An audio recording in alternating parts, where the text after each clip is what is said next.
बिस्मिल्लाहिर्रहमानिर्रहीम। अस्सलाम वालेकुम। Welcome to superior group of colleges DG Khan campus.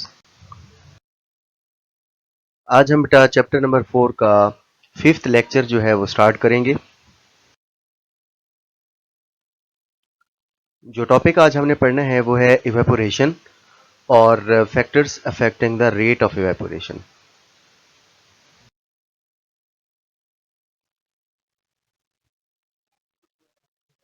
अगर बेटा आप इस डायग्राम को देखें तो यहाँ पर ये एक बीकर है, कोई कंटेनर है जिसके अंदर एक लिक्विड, लेट्स सपोज वाटर जो है वो मौजूद है।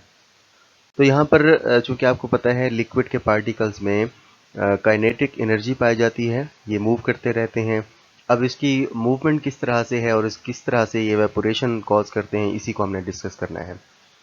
अगर आप इवेपोरेशन के प्रोसेस को समझना चाहते हैं तो हमें इन लिक्विड के मॉलिक्यूल्स को थोड़ा सा एग्जामिन करना पड़ेगा, थोड़ा सा देखना पड़ेगा।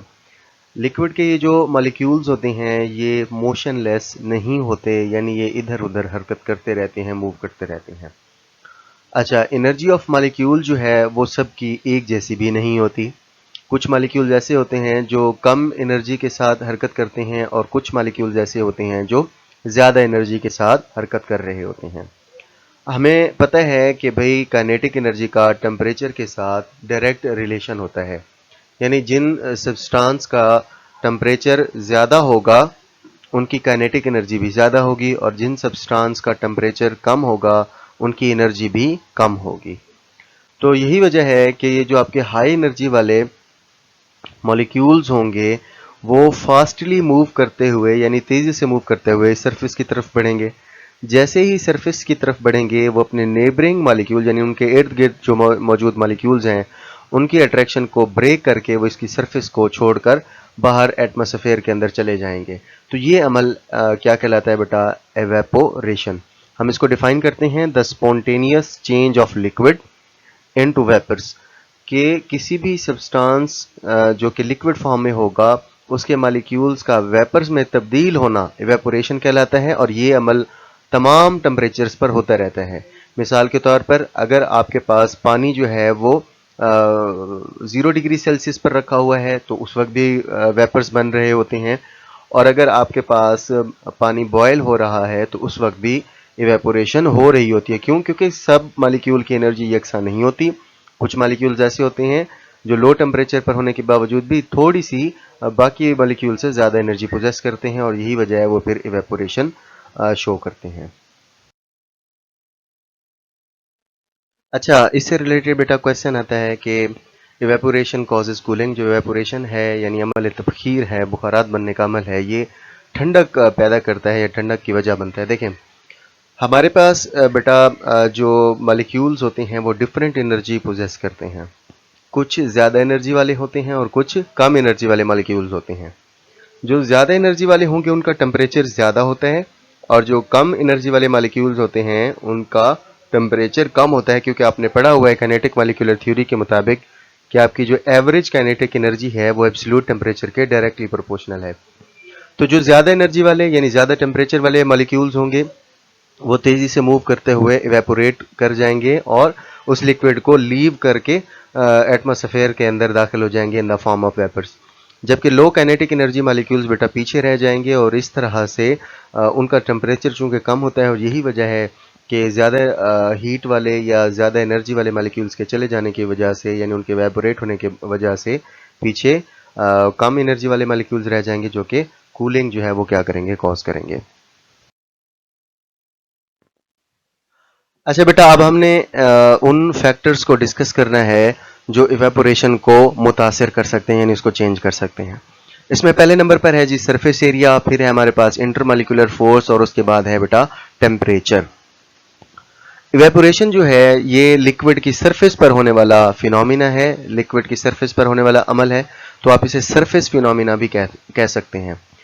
अच्छा, अगर हम लिक्विड का सरफेस एरिया बढ़ा दें, यानी इसको किसी खुले बर्तन में या बड़े बर्तन में रखेंगे, तो वहाँ पर ज़्यादा से ज़्यादा मॉलिक्यूल ज़्यादा सरफेस एरिया होने की वजह से एस्केप होंगे, यानी उसमें से बाहर निकलेंगे, और इस तरह से वो तेज़ी से इवेपोरेट हो जाएंगे। मिसाल के तौर पर अगर आप एक चाय को जो है कप के अंदर लें तो कप का सरफेस एरिया कम होता है। सरफेस एरिया कम होने की वजह से उसमें से कम मॉलिक्यूल्स एट अ टाइम जो है वो क्या होंगे, इवेपोरेट होंगे। ठीक है, तो कम मॉलिक्यूल्स इवेपोरेट होंगे तो इसका मतलब ये होगा कि हाई काइनेटिक एनर्जी मॉलिक्यूल्स जो ज़्यादा मिकदार में होंगे वो पीछे रहेंगे। तो ज़्यादा एनर्जी वाले मॉलिक्यूल्स पीछे रह जाने की वजह से फिर चाय जो है वो आपकी काफ़ी देर तक जो है वो गर्म रहेगी, वो ठंडी देर से होगी। लेकिन अगर आप उसी चाय को एक बड़े सरफेस एरिया वाले बर्तन यानी सॉसर के अंदर डाल दें, तो सॉसर में जैसे ही आप ऐड करेंगे, सॉसर का चूंकि सरफेस एरिया ज़्यादा होता है तो उसमें से एट अ टाइम ज़्यादा से ज़्यादा मॉलिक्यूल्स बुखारात बनाकर उड़ जाएंगे और वो जो चाय है वो जल्दी से ठंडी हो जाएगी। उसके बाद अगर लिक्विड जिनका सरफेस एरिया अगर आप सेम रखें यानी इसको चेंज ना करें, तो उसमें रेट ऑफ इवेपोरेशन जो है वो बकिया दो फैक्टर्स यानी टेम्परेचर और इंटरमॉलिक्यूलर फोर्स की स्ट्रेंथ पर डिपेंड करेगा। मिसाल के तौर पर अगर हमारे पास टेम्परेचर जो है ज़्यादा होगा, सरफेस एरिया अब हमारे पास कांस्टेंट है, तो अगर आप टेम्परेचर को बढ़ाएंगे तो ज़्यादा से ज़्यादा मॉलिक्यूल्स की एनर्जी जो है वो ज़्यादा हो जाएगी, बढ़ जाएगी पहले के मुकाबले में, और रेट ऑफ इवेपोरेशन भी आपका क्या हो जाएगा, ज़्यादा हो जाएगा। यानी हम ये कह सकते हैं कि जब आप किसी भी सब्सटेंस को ज़्यादा हीट देंगे यानी ज़्यादा टेम्परेचर देंगे वो तो वो जल्द से जल्द जो है वो इवेपोरेट हो जाएगा। यानी हम इसकी एक रेफरेंस के तौर पर कह सकते हैं, आपने चैप्टर नंबर 3 के अंदर बेटा आपने काइनेटिक मॉलिक्यूलर थ्योरी जो है वो पढ़ी थी, केएमटी, और वहां पर एक पास्टुलेट था that average kinetic energy of molecules is directly proportional to absolute temperature. यानी अगर आपका टेम्परेचर ज़्यादा होगा तो एवरेज एनर्जी ज़्यादा होगी, टेम्परेचर आपका कम होगा तो एवरेज एनर्जी कम होगी। तो यही वजह है कि एनर्जी मॉलिक्यूल्स की ज़्यादा होगी तो उनकी tendency to escape from the liquid surface वो भी इंक्रीज हो जाएगी और इस तरह से आपका रेट ऑफ इवेपोरेशन भी बढ़ जाएगा। आखिर में है, अगर आप किसी भी लिक्विड का सरफेस एरिया और टेम्परेचर कांस्टेंट रख लें यानी उसमें किसी किस्म की वेरिएशन ना है, उसको गिवन टेम्परेचर और गिवन सरफेस एरिया में ही रखें, तो फिर आपका जो इवेपोरेशन है वो फिर इंटरमॉलिक्यूलर फोर्स पर डिपेंड करेगा। यानी वहां पर अगर इंटरमॉलिक्यूलर फोर्स स्ट्रॉन्ग होगी तो रेट ऑफ इवेपोरेशन कम होगा, और अगर आपकी इंटरमॉलिक्यूलर फोर्स वीक होगी तो रेट ऑफ इवेपोरेशन ज़्यादा होगा। मसलन आप एग्जांपल ले लें जी गैसोलीन की। गैसोलीन बेटा जिसे आम ज़बान में हम पेट्रोल कहते हैं, तो ये जो पेट्रोल है ये नॉन पोलर हाइड्रोकार्बन है, यानी ये आपका ऑर्गेनिक सॉल्वेंट है और इसमें वीक लंडन फोर्स पाई जाती है। अब देखें पेट्रोल या गैसोलीन के अंदर अगर वीक फोर्स होगी तो इसके मॉलिक्यूल्स एक दूसरे के साथ स्ट्रांगली बाउंड नहीं होंगे। अगर स्ट्रांगली बाउंड नहीं होंगे तो क्या होगा, ज्यादा से ज्यादा मॉलिक्यूल्स उस गैसोलीन की या उस पेट्रोल की सरफेस को लीव करके चले जाएंगे और वो इवेपोरेशन शो करेंगे। लेकिन अगर इसके मुकाबले में आप वाटर को देखें तो वाटर में स्ट्रॉन्ग हाइड्रोजन बॉन्डिंग पाई जाती है। तो स्ट्रॉन्ग हाइड्रोजन बॉन्डिंग होने की वजह से पानी के मॉलिक्यूल्स एक दूसरे के साथ स्ट्रांगली हेल्ड होंगे, स्ट्रांगली बॉन्ड होंगे और वो एक दूसरे को एस्केप होने से रोकेंगे, जिसका नतीजा ये निकलेगा स्ट्रॉन्ग फोर्स होने की वजह से जो पानी के मॉलिक्यूल्स हैं वो कम इवेपोरेशन शो करेंगे।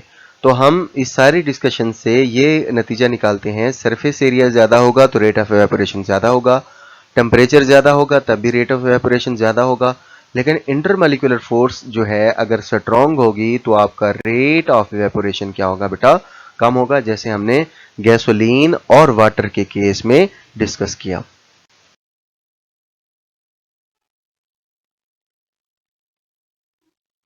अच्छा, अब इन फैक्टर्स का रिलेशनशिप अगर हम देखें तो हमारे पास जो सरफेस एरिया है, सरफेस एरिया अगर ज़्यादा होगा तो रेट ऑफ इवेपोरेशन ज़्यादा होगा क्योंकि दोनों में डायरेक्ट रिलेशन है। तो हम इसको ऐसे कह सकते हैं, greater the surface area greater will be the rate of evaporation, lesser the surface area laser will be the rate of evaporation. फिर इसी तरह से सेकंड नंबर पर है हमारे पास इंटरमॉलिक्यूलर फोर्स का रेट ऑफ इवेपोरेशन के साथ इनवर्स रिलेशन है, यानी अगर स्ट्रॉन्ग इंटरमॉलिक्यूलर फोर्स होगी तो रेट ऑफ इवेपोरेशन कम होगा।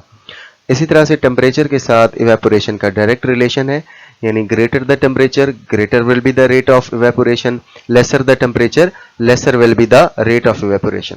अब टेम्परेचर को थोड़ा सा मज़ीद एक्सप्लेन कर देते हैं कि टेम्परेचर जो है वो नेसेसरी काइनेटिक एनर्जी जो है वो फराहम करता है। एनर्जी फराहम करने की वजह से मालिक्यूल्स की जो मूवमेंट है वो बढ़ जाती है। अगर टेम्परेचर बढ़ाने से मूवमेंट बढ़ेगी मालिक्यूल्स की तो चांसेस बढ़ जाते हैं कि ज़्यादा से ज़्यादा मालिक्यूल्स लिक्विड से वेपर्स में कन्वर्ट होंगे। इससे रिलेटेड एमसीक्यूज पूछे जाते हैं कि जो एक्सोथर्मिक प्रोसेस है इनमें से कौन सा है। देखें बेटा, आपने इस पर थोड़ा सा गौर करना है, मैं आपको हिंट बता देता हूँ। देखें, इवेपोरेशन जो है इसमें हीट मिलती है तभी जो आपके मॉलिक्यूल्स हैं वो लिक्विड से वेपर में कन्वर्ट होते हैं। ये एंडोथर्मिक प्रोसेस है। बॉइलिंग में भी हीट दी जाती है, सब्लिमेशन में भी हीट दी जाती है। सब्लिमेशन आपने सेकंड चैप्टर के अंदर पढ़ी होगी, conversion of solid into directly into gaseous form. तो वो सब्लिमेशन है उसमें भी हीट रिक्वायर होती है, जबकि रिस्पायरेशन के अंदर बॉडी की हीट जो है वो सांस लेने के अमल के दौरान जिस्म से बाहर निकलती है। तो ये आपका एक्सोथर्मिक प्रोसेस होगा, रिस्पायरेशन। इसी तरह से इवेपोरेशन इज अफेक्टेड बाय, तो ये फैक्टर्स हमने पढ़ लिए हैं। ये तमाम फैक्टर्स पर इवेपोरेशन जो है वो डिपेंड करती है। इसी टॉपिक से रिलेटेड कुछ शॉर्ट क्वेश्चंस हैं, क्योंकि ये आपका जो इवेपोरेशन का टॉपिक है ये बेसिकली जो है मेजॉरिटी वाइज इसमें से काफ़ी हद तक शॉर्ट क्वेश्चंस आते हैं। और किस तरह से आते हैं ये आपके सामने हैं। पहले है कि जी rate define evaporation and name the factors affecting the evaporation. क्या आप इसको डिफाइन करें और इसके फैक्टर्स के नाम लिखें। फिर उसके बाद इवेपोरेशन कॉजेज कूलिंग, ये हमने डिटेल से पढ़ लिया। फिर उसके बाद है evaporation takes place at all temperature, ये भी आपको बता दिया। Earthenware vessels keep water cool, ये आपकी टेक्स्ट बुक की एक्सरसाइज में दिया गया एक सवाल है कि जो मिट्टी के बने हुए बर्तन हैं ये पानी को ठंडा रखते हैं। देखें, आज से कुछ अगर साल हम या कुछ दिहाइयाँ पीछे चले जाएं तो उस वक्त ना डीप फ्रीज़र का कोई कॉन्सेप्ट था, ना फ्रिजेस का कॉन्सेप्ट था। तो उस वक्त फिर ठंडा पानी किस तरह से बनता था।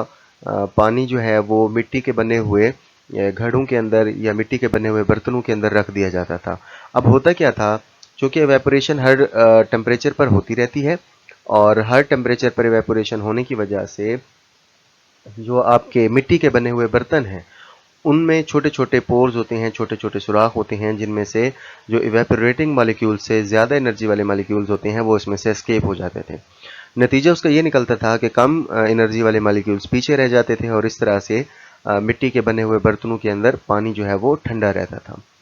उसके बाद ये भी इवेपोरेशन की वजह से। पांचवें, one feels the sense of cooling after under the fan after the bath, कि नहाने के बाद जब कोई पंखे के नीचे ठहरे तो उसे कूलिंग जो है वो फील होती है। इस बात की रीज़न देखें, जब भी कोई इंसान नहा के आता है तो उसके जिस्म पर पानी जो है वो मौजूद होता है। पानी के ये जो छोटे छोटे ड्रॉप्स हैं जब हम फैन के नीचे ठहरते हैं तो उन पर एयर जो है वो स्ट्राइक करती है, हवा लगती है। हवा लगने की वजह से आपके वो मॉलिक्यूल्स ज़्यादा एनर्जी गेन करते हैं। तो जो ज़्यादा एनर्जी वाले मॉलिक्यूल्स होते हैं, सरफेस के मॉलिक्यूल्स, वो इवेपोरेट हो जाते हैं, जबकि कम एनर्जी वाले मॉलिक्यूल्स पीछे रह जाते हैं। तो वहाँ पर भी बेसिकली ये इवेपोरेशन हो रही होती है जिसकी वजह से हमें कूलिंग फील होती है। तो बेटा आज का टॉपिक यहीं पर एंड होता है। इससे रिलेटेड अगर आपका कोई सवाल है, कोई क्वेश्चन है, तो आप कमेंट सेक्शन के अंदर अपना क्वेश्चन ड्रॉप कर सकते हैं। आपको उसका आंसर जो है वो दे दिया जाएगा। ठीक है बेटा, अल्लाह हाफिज़।